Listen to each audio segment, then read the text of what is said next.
Good afternoon, everyone. Uh, I'm Brian Parman, Ag Finance Specialist with NDSU. A little bit different host today for our monthly webinar series as Dave Ripplinger is off on the road doing extension and couldn't be part of this one today. So I'm stepping in as host as well as presenting.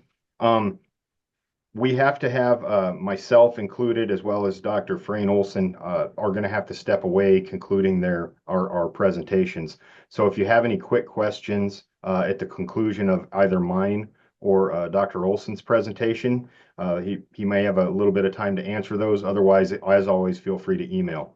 So our order will be the same as it always is, with me going first, and I will go ahead and get this kicked off and share my screen.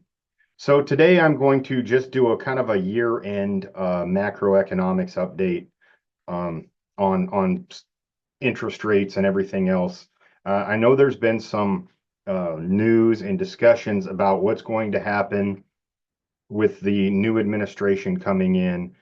Discussions about will the Fed chairman Jerome Powell, who's currently the chairman, continue in his role. And just reading some headlines this morning.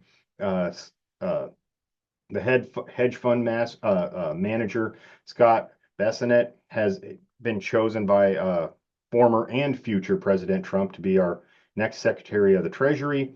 Those confirmation hearings, so it's not a guarantee, still has to go through the confirmation process, but that's who's been nominated thus far. And pretty much said that Jerome Powell will serve out his current term as Fed chair. And former and future President Trump said the exact same thing, that Jerome Powell will remain in his spot. And if you wonder how long that's supposed to continue, um, the Jerome Powell's term ends middle of May 2026. So at the very least, it's expected that he's going to continue in his role until 2026.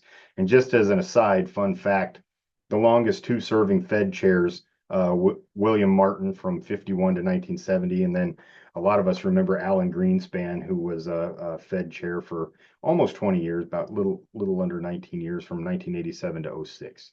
And so if when Powell, and the thing is to also remember, Jerome Powell was actually nominated by President Trump in 2018. So, and they typically serve a 4-year term, uh, reappointed in 2022, and so 2026 will end his term. And so that's what we know so far, or at least what's been said. So on to inflation and how how the fight against inflation is progressing. This is the most recent report for November 2024. Just came out not that long ago. These reports are always a month behind. Headline inflation, so overall 2.7%, which pretty much was in line with what industry expectations were. No surprises there. And then core inflation, where we take food and energy out of the calculation, 3.3%, and that has just remained. And really, both of these have kind of remained sticky for the last 3-4 months. You look, the red line is headline inflation, and that's been just really kind of between 2.5% and 3% since last summer.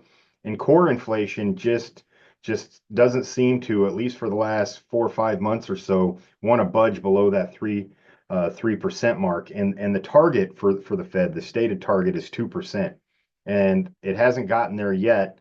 Headline inflation for a few months got close, but it's kind of edged upward.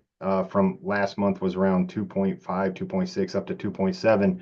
But this core inflation statistic has just stayed flat. It really hasn't budged for quite a while now. So there's still work to do, a lot of folks are saying, with respect to inflation. The unemployment rate, unemployment's been between about 4 and 4.3% since May of 2024. Just kind of, there's been some discussions about weakening in the labor market.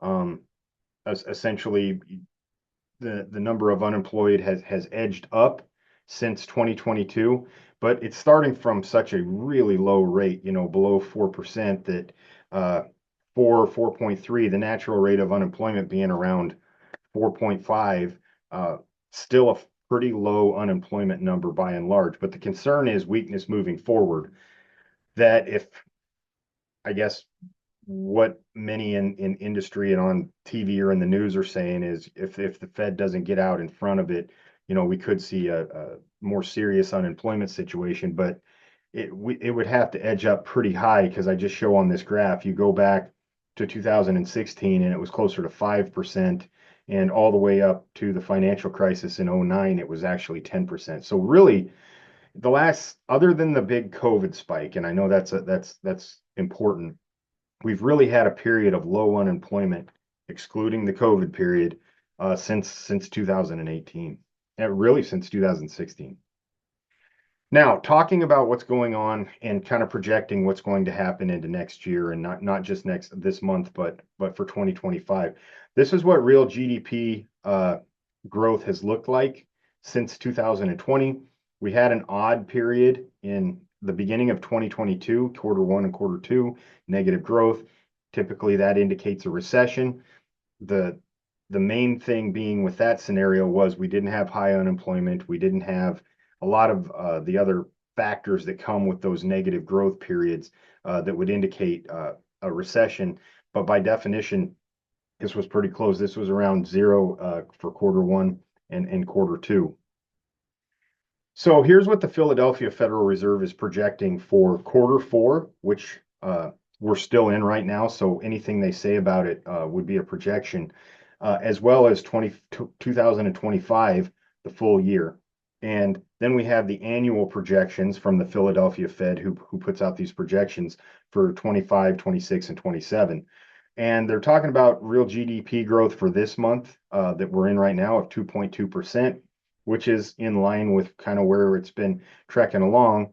And then unemployment around 4.2%, really kind of where it is right now, 4.2, 4.3%. So not a lot of change projected. And then for the rest of next year, really that unemployment rate staying pretty steady at 4.2 to 4.3%, and real GDP growth around just below 2 to just above 2% heading into for pretty much all of next year. And then you look out years in advance, this is what's projected. Now it's a little tough to project that far out, 2026, 2027, but there's really nothing that they're looking at right now coming down the pike that would indicate that this is going to change a whole lot.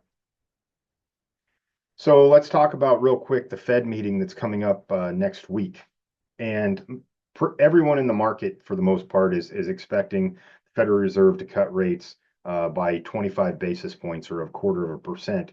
Right now, the target rate is 4.5 to 4.75%.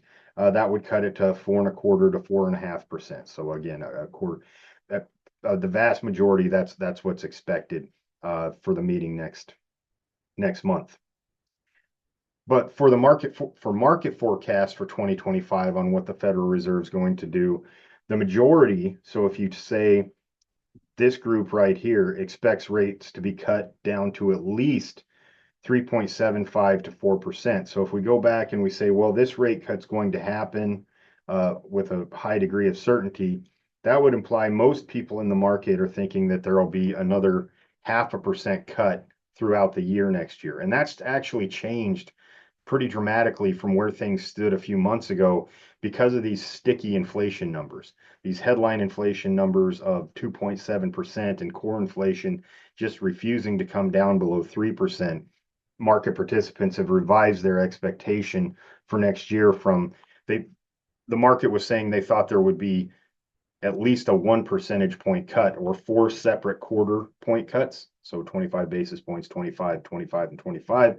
Now, most people are thinking, well, it's going to be more of a 0.5% because unemployment is steadied and inflation just isn't coming down. You do have some, around 30+% who think it could go even lower. But again, the majority of the market thinking it's going to be around 4% or higher.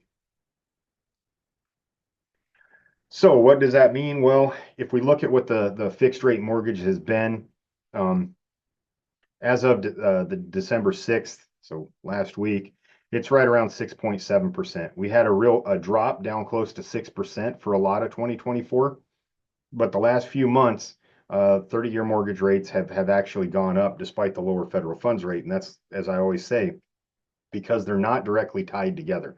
Federal funds rate absolutely influences 30-year mortgage rates, but it's not a one for one. There's other market conditions and factors that influence those rates. So you can have, I mean, the Federal Reserve could cut rates 0.25% next week. And in fact, we wind up having rates edge up slightly. Very possible. It depends on some other conditions. So what does industry expect for rates and yields in 2025? Well, Wells Fargo's projections are a federal funds rate of 4 to 4.25%, a little bit higher than the majority of the market, but not dramatically. 10-year yields forecast 4.5 to 5%, which 4.5 to 5%, which would be high, especially if they got around that 5% mark. Some Forbes business writers expect the federal funds rate to be around 4%. And then what are the expectations for 30-year mortgages? 6.3% by the end of next year, perhaps. Another real estate company closer to 6.25 to 6.5%, and then Fannie Mae, their projection for next year would be 6.4% for most of the year, maybe coming down to 6.3 by the end of the year. And if we look at where we're at, that's not really much of a drop projected from where we are today versus what's projected into the future. So that's really all I wanted to cover was just, you get questions where are projections, and as I've talked about interest rates and where they've been.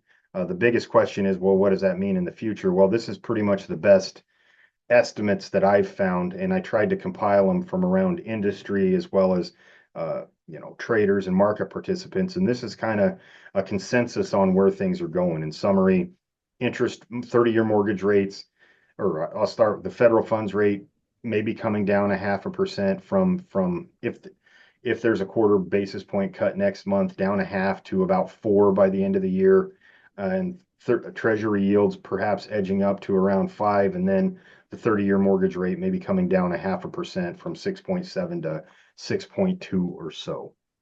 So with that, I have, as Frayne gets ready, any quick questions on that I can answer before moving on to Dr. Olson.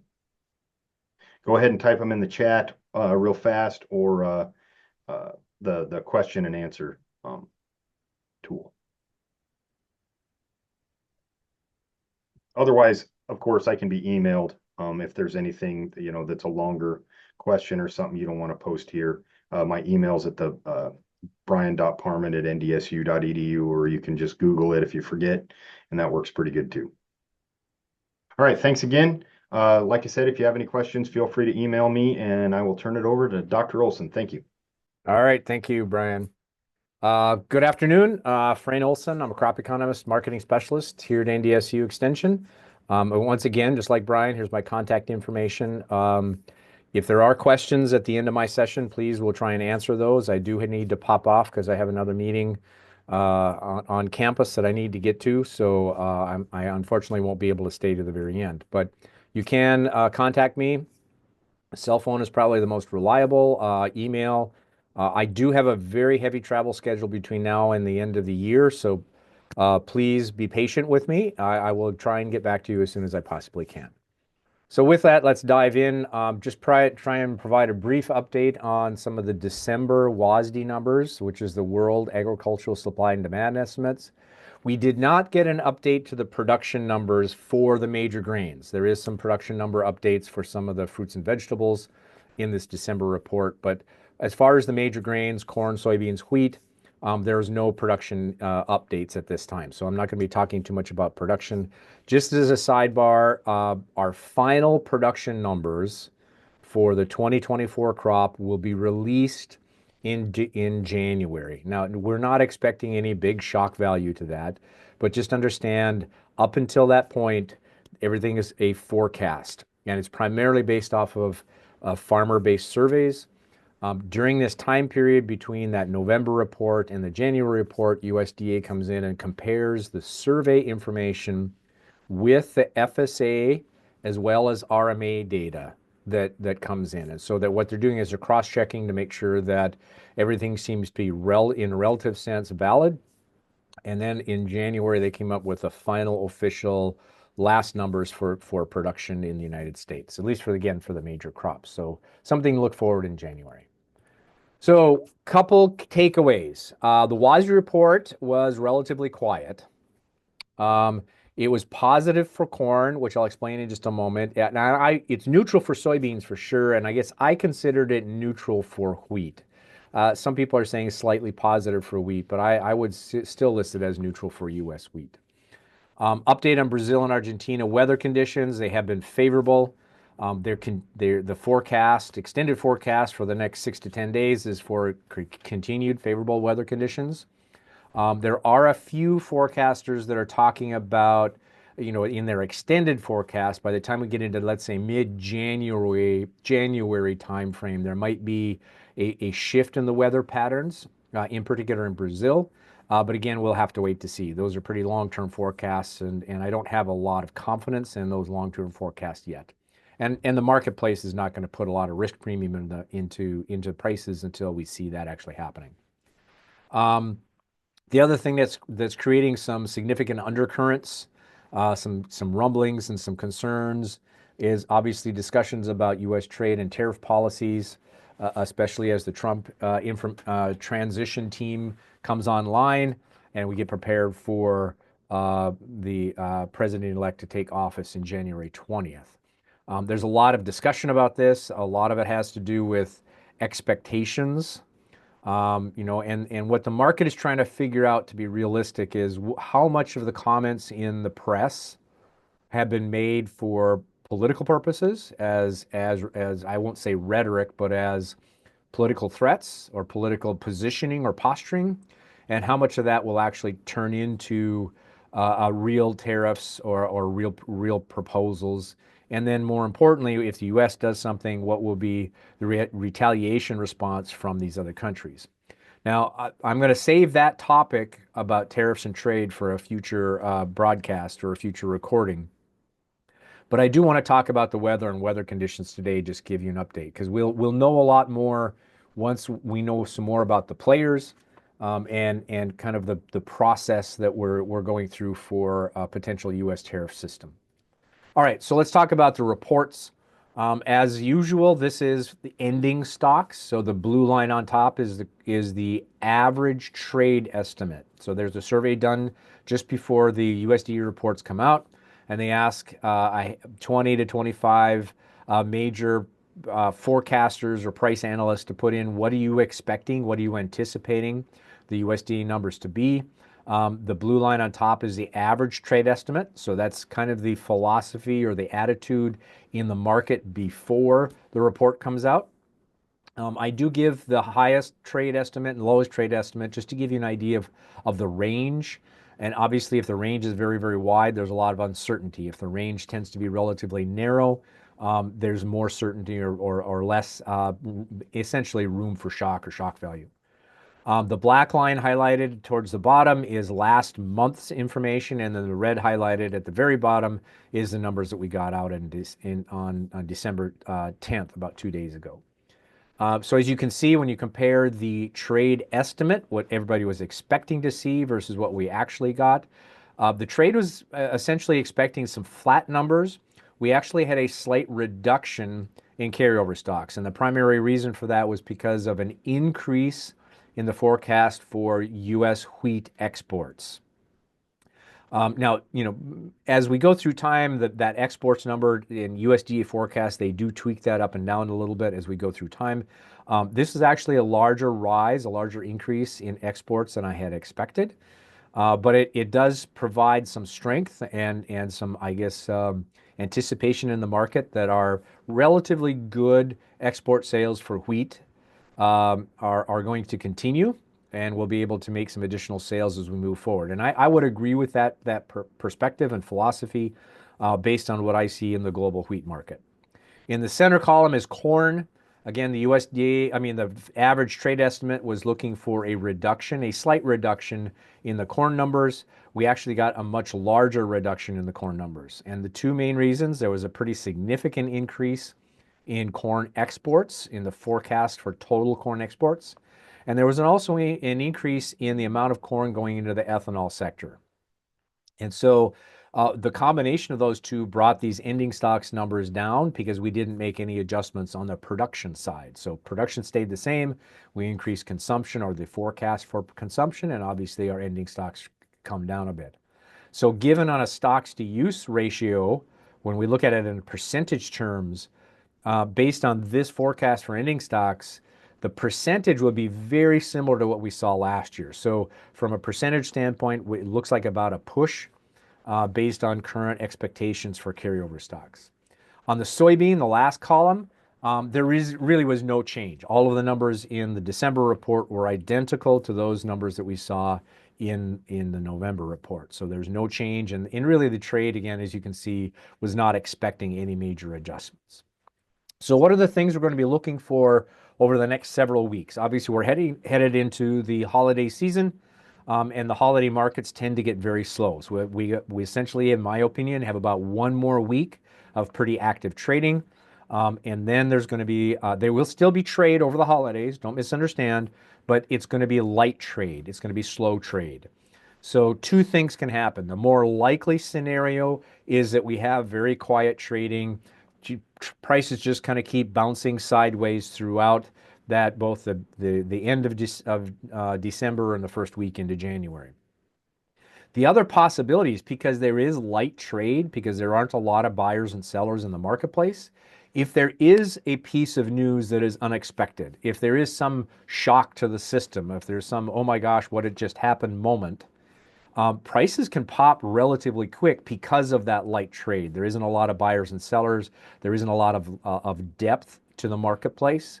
And so sometimes when we get those unexpected shocks, the prices will respond a lot more aggressively during that time period when there's light trade than we would normally see if there was a lot of active trading going on. So the more likely scenario, in my opinion, is that we're going to have pretty light trade and be very quiet throughout the holiday season. But I do want to throw that caveat in that if there is something really unusual that happens, something that would be in the grain markets kind of an earth-shattering piece of news, we could see a pretty significant spike or pop in the marketplace. Now, my caution to that is it will likely not last very long. It's going to be a quick up and then a relatively quick drop again because of this thin trade phenomena. So now let's talk about weather, in particular weather in South America. So I just wanted to again remind everybody about the physical size of Brazil relative to the physical size of the United States. So here the country of Brazil is overlaid and scaled as the same as the United States, at least the lower 48. So my joke, just for everybody that hasn't heard me yet this winter, is, well, if somebody says, boy, it's raining in Brazil, what does that really mean? I mean, Brazil's a big country. It's like saying, well, it's raining in the US today. Does that really mean anything? You know, and not necessarily. Brazil is a very, very large country geographically, and there's a lot of area there. So when you're listening to the radio or you're hearing things in the news or reading reports, just be very, very careful to try and identify and track where is it raining, where is it not raining, what areas are dry and what areas are adequate. So first I'll go through where is corn produced in Brazil, because obviously the weather is going to have an impact both on their corn crop as well as their soybean crop. On the left-hand side is what's called the first crop corn. So that's corn that's planted and harvested at the same time as soybeans, just like we do here in the United States. And as you can see, most of that acreage or the production, now this is showing bushels. So the darker the green, the more bushels are being produced. Most of that obviously is in the central and southern portion of the country. And this first crop corn accounts for between 25 and 30% of the total production of corn in Brazil. It depends upon the year and what yields are like, etc. But 25 to 30%. So it's significant, but it's not the big bushels. The reason that the market follows this first crop corn so much is that the majority of the large export facilities are down here in this little hook into the country in the south. So the corn that's produced in the southern regions and central regions is relatively easy and simple to get from the field into an export facility. And so a lot of this first crop corn tends to hit the marketplace and is used for the export base. In contrast, the second crop corn or second season, typically called the safrinha crop, so safrinha second or winter crop, is produced in the north. So what happens is the Brazilians, especially in the north, like in Mato Grosso and in Goiás, they harvest their soybeans and they come right back and start planting corn. Now, this second crop corn, safrinha crop, is important because that is the larger of the two crops. Between 70 to 75% of the total production is in this safrinha crop. And that won't be planted and harvested, obviously, until later. And a lot of those bushels do stay within the country for their own tiny ethanol industry as well as their own livestock sector. But portions of that are also exported. And so this export season for corn out of Brazil is a relatively long and extended time period. So the weather impacts on corn and corn prices out of Brazil are going to be a little bit more muted. They're not going to be as I guess price sensitive. The corn market isn't going to be as price sensitive to weather in Brazil as it would be for soybeans, but it still has an impact. This is a map of where they produce soy. Again, the darker the green, the more bushels are produced. You can see that soy is produced throughout pretty much the whole growing regions within Brazil, with an emphasis on those northern growing regions of Mato Grosso, Goiás, and Mato Grosso do Sul. But the southern regions are also really important from a bushel count standpoint. So we can't necessarily focus in on too much on one particular region. So what does this mean now for weather and soil moisture conditions? This is a map of soil moisture anomaly, meaning what is the difference between what we see today versus what we would normally see at this time of year. And please notice the date on the bottom. We will get some updated maps later on today. I just haven't, because of when the maps are released, I haven't been able to provide an update. So not that there's going to be a dramatic change. The point is, if it's white, we're seeing pretty much normal soil moisture conditions for this time of year. If it's green, they're above normal. And if you notice the scaling on the bottom, this is in percentages. If it's a yellow or a brown, it's below normal. So as you can see, the Mato Grosso, the northern growing region of Goiás, are relatively good. In fact, some areas have additional soil moisture relative to this time of year. The southern part of Brazil is still in pretty good shape, although there's some dryness starting to show up. I guess the main concern is this Mato Grosso do Sul, this region right in here, that state. It's an important state. I don't want to underestimate this, but again, it's a relatively small area. And right now, the crop isn't developed enough to have a significant impact on yield. Looking at the next slide, this is the same kind of comparison, a deviation from normal. But it's for the greenness of the crop. This is the NDVI, or the Vegetative Health Index. So we take satellite imagery to say how green is the crop. The idea is the darker the green, the more healthy the crop is. The lighter the green, the less healthy it is. So when comparing those photographs, the greenness of the crop that we see today relative to what we would normally see this time of year. And again, the white or the grayish color would be normal conditions. The green is above normal conditions or better than normal. And the brownish is below normal. Now, this is for all vegetation, not just cropland. So it would include cropland like corn and soybeans, cotton, sugarcane, as well as pasture land, as well as some forest land. So it does give us an idea of what areas and what regions are having some problems, as well as how large those areas are. And that's one of the reasons I like to use these maps, is just because there's some dryness showing up, does it really reflect it in the crop and crop health? And if so, how large an area are we really talking about? So moral of the story, Brazil and the major producing regions of Brazil are in very good shape. Shifting to Argentina, again, very long country geographically, but it's relatively narrow. Okay, and the majority of their corn and soybeans are produced in the same general areas. So that would be Cordoba, Buenos Aires, and Santa Fe. Those are the core, that's the core corn producing region, with Cordoba being the center. Again, the darker the green, the more bushels are produced.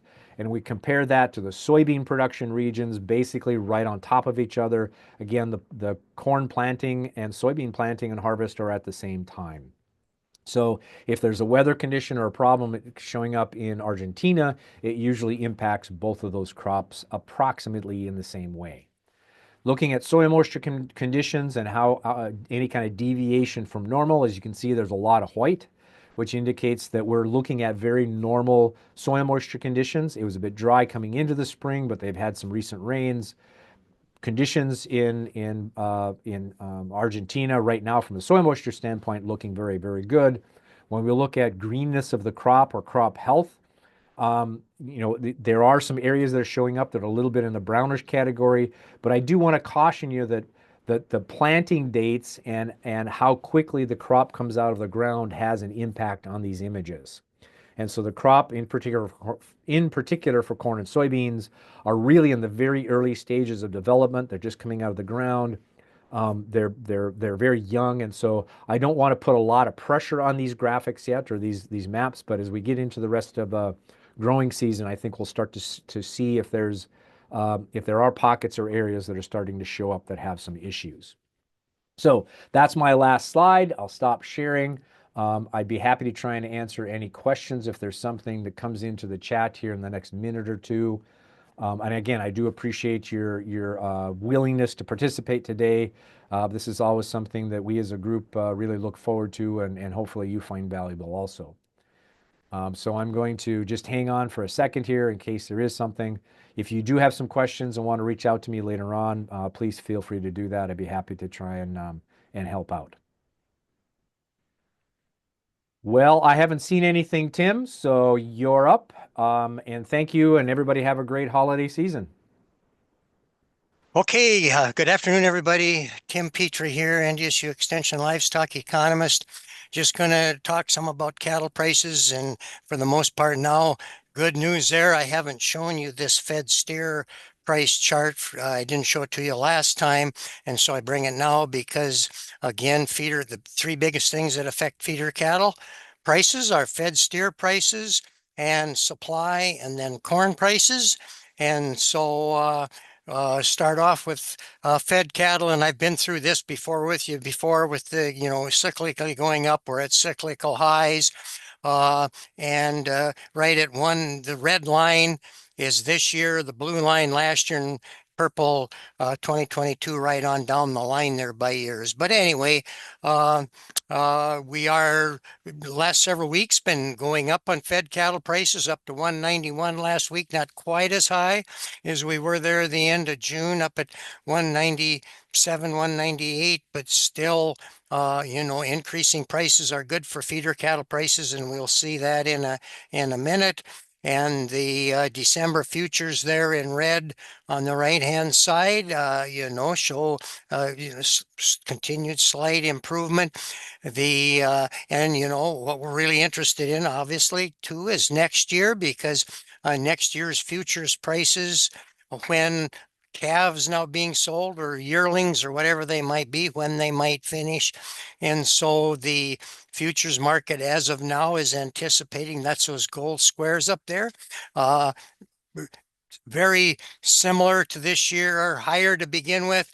Usually the normal seasonal pattern for steers is for them to go up into April, then be a little bit lower in the summer, and then increase at the end of the year. So increasing prices this year here at the end of is a normal situation. Last year was abnormal. I'm not going to get into all the things. Last year we had a big increase in beef production and so on. So that was an abnormal year, but we're quite a bit higher than we were last year, but we're, kind of following a normal seasonal pattern. And that's what those gold squares up there show.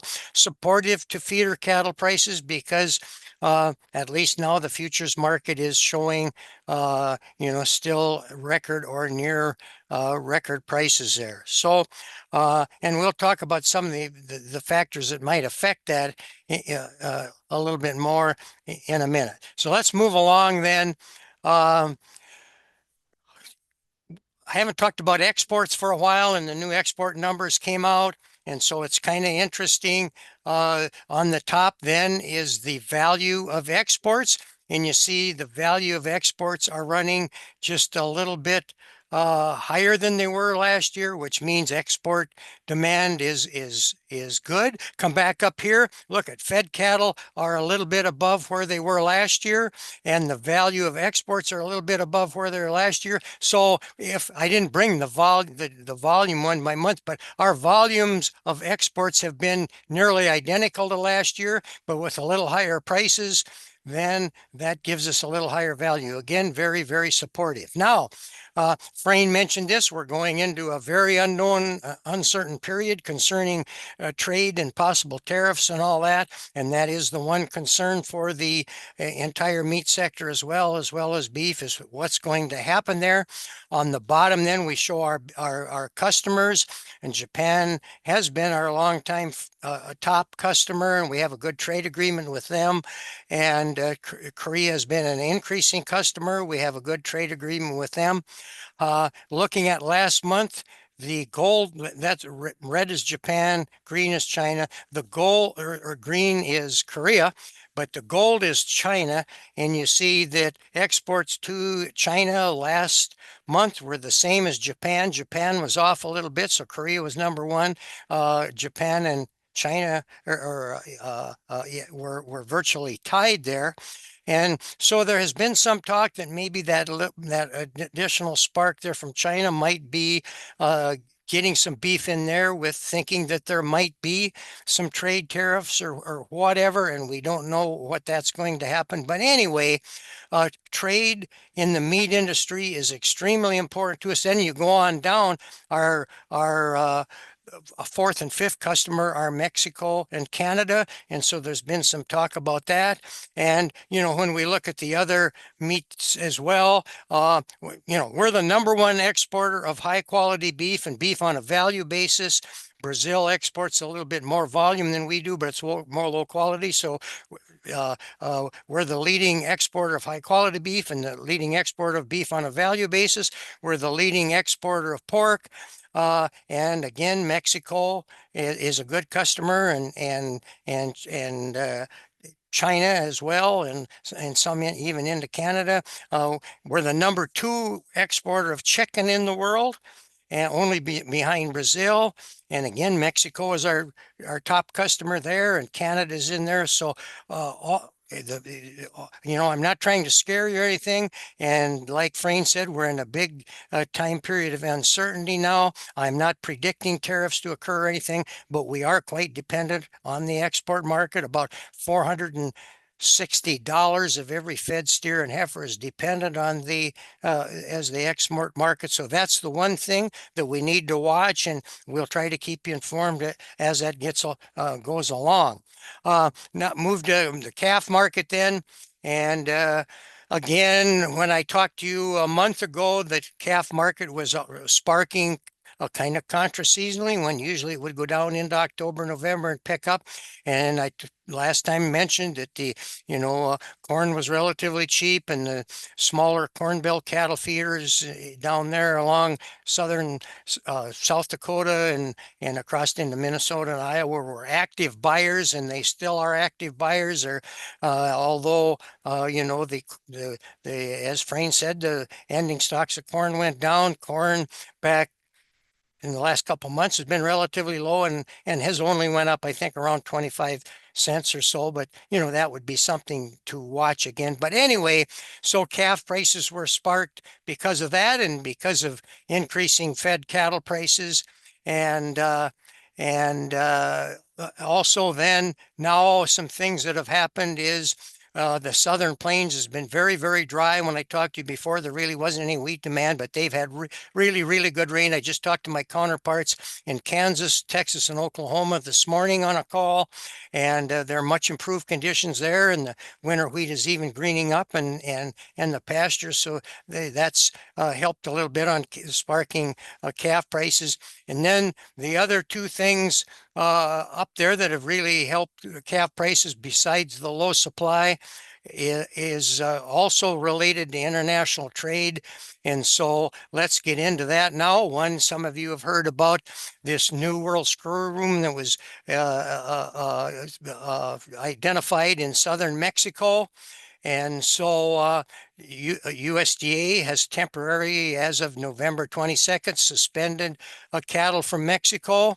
The top chart there shows that we do have a change, and it depends on how dry it is in Mexico and what our prices are here and some other factors. But we typically import about 1 million over a year of calves from Mexico that go into feedlots down in the Southern Plains and raised raised here, and then Mexico is a good customer for our beef. So then, we bring them in here as calves and then send them back, send the beef down there. But anyway, if you go down to the bottom chart, December is the biggest month percentage-wise of calves coming in, and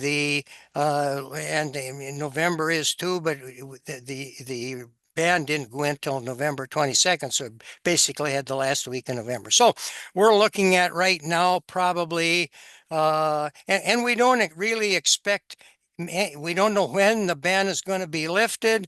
There were just 2 cattle identified down way in the southern tip of Mexico, and one of them was an illegally imported cow from Guatemala that had it, and where they have a problem, and so it's minor, and so we don't know when. They're monitoring the situation now to see if there are any more down there. And so, but as of now, we expect, now we're well into December, so probably for sure we won't get few, if any more this year. But the thing of it is, if you go back up to the top chart there, that red are heifers. And by the way, all heifers that come in here have to be spayed.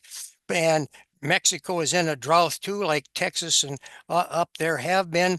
And so there were more heifers coming in this year. And so the expectation is maybe that when the ban is lifted, maybe those backed up cattle down there might cause a spark. And so right now it's helping the market here, because we're taking 150,000 probably head or more out of the market there in the Southern Plains. So that's another thing for us to watch, particularly after the first of the year. And but just remember, those heifers have nothing, do not affect our breeding herd at all, because they have to be spayed. The other thing that's helping our market here is that we're sending more feeder cattle than we have been up to Canada. And you see that on the top chart, sending about 40,000 head a month. Our numbers are always a couple months behind there, but the Canadian cow herd has been going down. Actually, ours has too for 5 years, but it's been going down more years than that, and percentage-wise more up in Canada. So they're short of cattle. They had a good barley crop up in their cattle feeding area there up in Alberta, by Calgary and around there. And so even though our prices are high here for calves, they've been buying.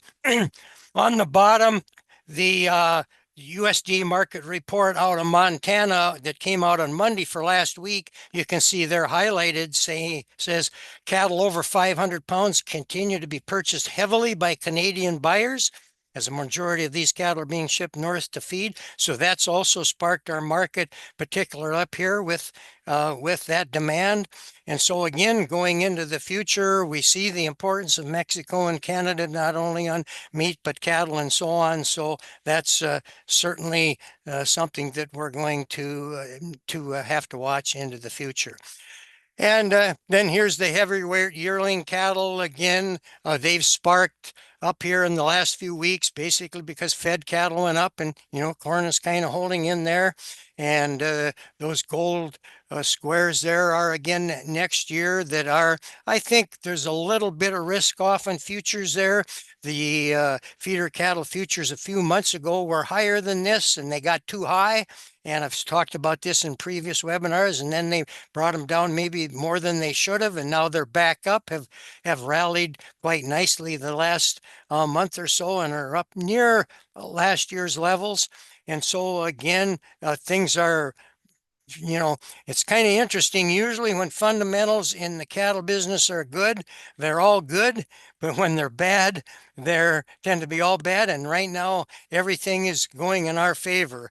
And, fed cattle are going up. Demand for beef is very strong domestically and the export market. We've got short supplies. And, and now less feeder cattle from Mexico, more to Canada. So everything's falling into place there. And so as of now, it looks good for next year. But, we just kind of are going to have to watch. And then corn is the other thing. Again, Frayne showed you that our ending stocks have went down, and which would be supportive to corn maybe going into the future. We don't know how many bushels are going to get planted and so on next year. So that's another thing to watch, as well as trade issues. But obviously, from a supply standpoint, next year's calf crop is actually going to be lower than this year's calf crop. So we're going to have fewer next year. The other kind of thing that I've talked about before and up on, that could affect fed cattle is our beef production is going to be the same this year as last year because of all that extra weight we're putting on steers that I've talked about before. And so, that's means that, we're out of the cows we have, a lot more beef. We're going to have fewer cows next year. And then the question is, are we going to keep adding pounds to these steers, or what would be the limit there? So those are some of the most important issues. Always talk about what are bred cows bringing in heifers and what are they worth. And, I'm not trying to talk about one market over the other being best or anything else. But one reason why I use the Stockmans and Dickinson is because they have a stock cow and bred heifer sale every Friday after Thanksgiving, and then they keep track of the averages for last year and put that on the market report. So, we can see how much they might be bringing more than they were a year ago. So on the top left, young stock cows there, the top ones were 3,700, average right at 3,000, up about $760 from the previous year. Over on the right-hand side, bred heifers topping out at $3,600, or an average again, right about $3,000 up there. Up about $793, and down below, short-term stock cows, of course, are lower price, but right around $700. So on kind of the average there, we could say, that they're up about $750 more. Might even be up more than that if it wasn't so dry in North Dakota and South Dakota, and particularly, out in the Dickinson area. And I know we have Minnesota listeners on the call, and so I've just had a couple meetings over in Minnesota. So I've got the Bagley market that's up in, northern Minnesota there for about the same time, just Saturday after Dickinson. And that isn't the entire market report, but you see their top cattle there were bringing 3,600, just like they were and are in western North Dakota. And the low there isn't quite as low as some of our short-term cows here, but I don't think that was the complete market there. So that's kind of what bred cattle are bringing now. So again, just a little commercial here. If you want to listen to Frayne for an hour instead of what he talked about today, and even cover more, and the same thing with me, an hour instead of a little bit, we are talking on Monday at Central Ag Day in Carrington, mine at 10 o'clock and Frayne's at 2:30. So if you're in that area and want to come over there, be good to see you there. So with that, I'm going to stop sharing and turn it over to Ron. I'm going to talk about year-end tax planning. It's that time of the year. But before I get into that, I got a few little news announcements to give you. First of all, the late season custom rates have been released now. We finally got that survey done for 2024. The last time we did that survey was 2020. And rates, of course, as we can expect, have gone up roughly 35% on average. Some went up by more and some went up by less. Some actually went down a little bit. And that can be found on the extension website under farm management, and then you go to custom rates. So we want to let you know about that. Also, Congress has just passed a bill called the Federal Disaster Tax Relief Act, HR 5863, and it's basically kind of a tax bill, and what's in red there affects agriculture. It excludes from gross income qualified wildfire relief payments. So any producers that got money because of the fires out west in North Dakota and any other wildfires in the state or in any state, I should say, do not have to pay tax on that. The bill has been passed by the House, and then it was passed by the House previously, and the Senate just passed it, and it's expected that the president will sign it. And if enacted, this will help thousands of cattle producers that were affected by hurricanes and wildfires. Another new thing that just came out yesterday, so I don't have much information on it, but it's the new Marketing Assistance for Specialty Crops. The acronym is MASC program. A very, very short deadline, January 8th, 2025, to get, it's a deadline for applying.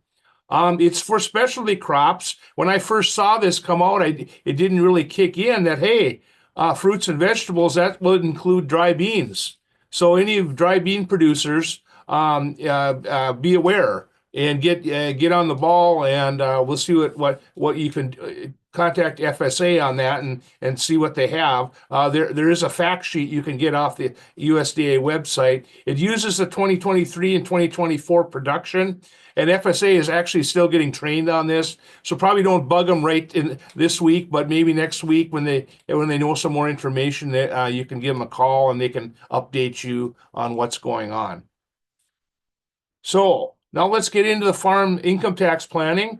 It's only 2 weeks left to make your decisions before the end of the year. As we know, farmers can file by March 1st. It's actually March 3rd this year because March 1st falls on a weekend. But you can file on March 1st without paying any penalty, but you can actually make a deposit on January 15th. Farmers are not required to make quarterly payments. They can just make a deposit on the January 15th and then pay your taxes on April 15th with everybody else. Now, this is provided you have taxes that you need to pay. Some producers may have had a bad year and not owe any taxes. But if you pay at least 100% of your tax liability or 2/3 of this year's tax liability, 100% of last year's or 2/3 of this year's, you don't have a penalty. And you can also file on April 15th and just pay the penalty, from March 1st to April 15th if you so desire. So let's get into depreciation. Now, with the new administration, we're kind of predicting that the Tax Cuts and Job Act of 2017, some of those provisions may not expire like expected, and Congress may just extend those. So, but we don't know yet, but that's just kind of an educated guess. Back then, when for the Jobs Act, they changed the decline, so producers could use 200% declining balance for 3, 5, 10, and 3, 5, 7, and 10-year property, and they still have to use 150% declining balance for the higher year property. And they also changed it so most new agricultural machinery and equipment can be depreciated in 5 years rather than 7. Okay. The 179 expense, of course, got indexed up, 1.22 million for newer used equipment. And there's a dollar for dollar phase out if you buy more than $3,050,000. The equipment, of course, has to be used at least 50% for a business. And so that's something you need to consider before the end of the year. And bonus depreciation, that was always something that producers could use, and it's being phased down now. 2023, it was 80%, and now for your 2024 taxes, it's 60%, and going to 40% in 2025. It's probably an educated guess that Congress may retroactively put that back to 100%. If they with the new administration, but we'll wait and see. As of now, do your taxes based on the 60%. Income averaging, producers can use this. I always like to show this chart. It kind of illustrates it good. Let's say you had a high year of in 2024. You take that amount in the higher tax bracket, divide it by 3 equally, and add those 3 amounts to each of the previous 3 years, and then recalculate your taxes. And it usually saves you quite a bit of money. And I don't know if producers are using this to the extent that they should. Self-employment tax, the base went up from 160,200 to 168,600 for this current year. The Medicare tax of 0.029 is on all income above 186.6 and greater. Estates, that's one thing that people want to know about. In 2025, they would revert to $5 million. Right now, they're for 2024, they're sitting at 13. They're going to be 13.61 million and 13.99 million in 2025. In 2026, they'll go back to 5 million if Congress does not do anything. Not very many producers actually pay estate taxes, but that's the way it is sitting right now. The gift tax is 18,000 for 2024, and it will go to 19,000. Social Security payments will increase to their cost of COLA, the cost of living increase, 2.5% for 2025.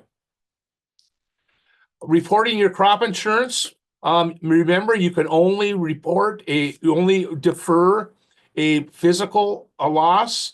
Any revenue loss that you have, if you have a revenue policy, cannot be deferred. Insurance companies, they send you a 1099, but they probably don't break that out. That's up to you to break that out, you and your tax preparer. Forced livestock sales. Producers that were forced to sell their livestock for some kind of a disaster have two provisions, and these haven't changed for quite some time. They're the 1033E and the 451G. The 1033E is for, I got what's important here highlighted in red. It's for the draft or breeding. It's for any weather-related conditions, and it's for 2 years.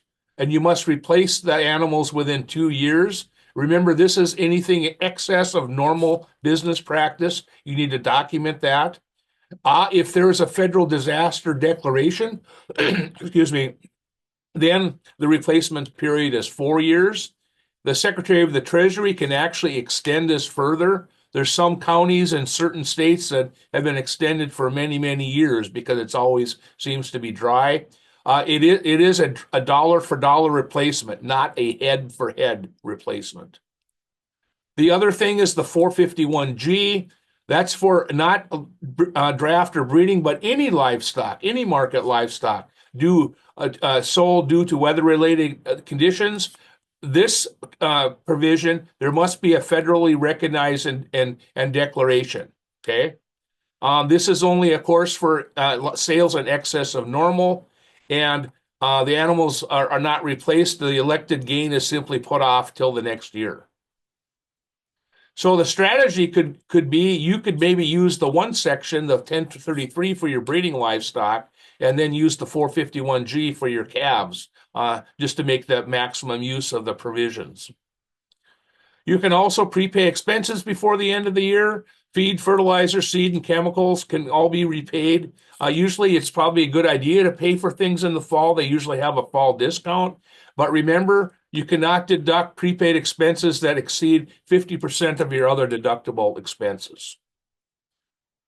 A lot of things that producers can do to manipulate their taxes. They can defer payments to the next year for both crop and livestock. You must remember then, if you do defer a payment, you'll get a deferred payment contract to sign, and in bold print somewhere on the contract it says, if this grain elevator or sales barn goes bankrupt, you're out of luck.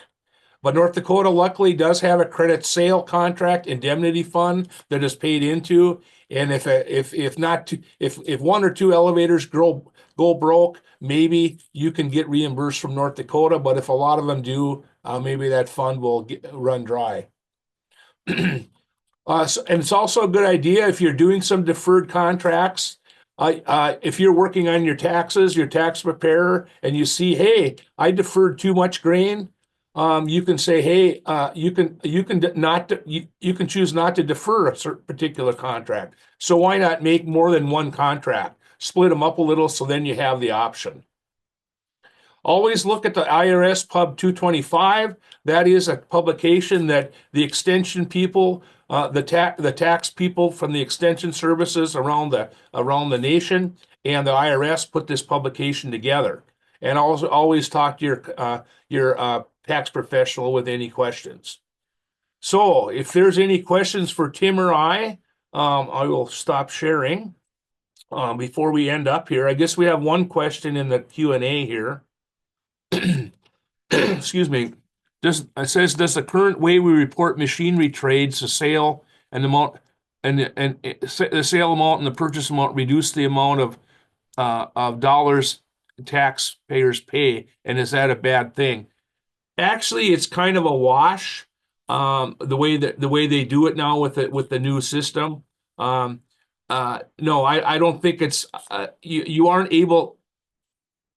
It's probably a good thing. I would say, because you're gonna have to pay the taxes at some point, and why not pay them now? You aren't able to have a like-kind exchange on that anymore, and that's probably the way it will stay. Okay, no like-kind exchanges on personal property. You can still do it with land, but not personal property. So with that, I will end the webinar today, and I wish you all a happy holiday season, and we'll see you in January next year, 2025. Thanks for attending.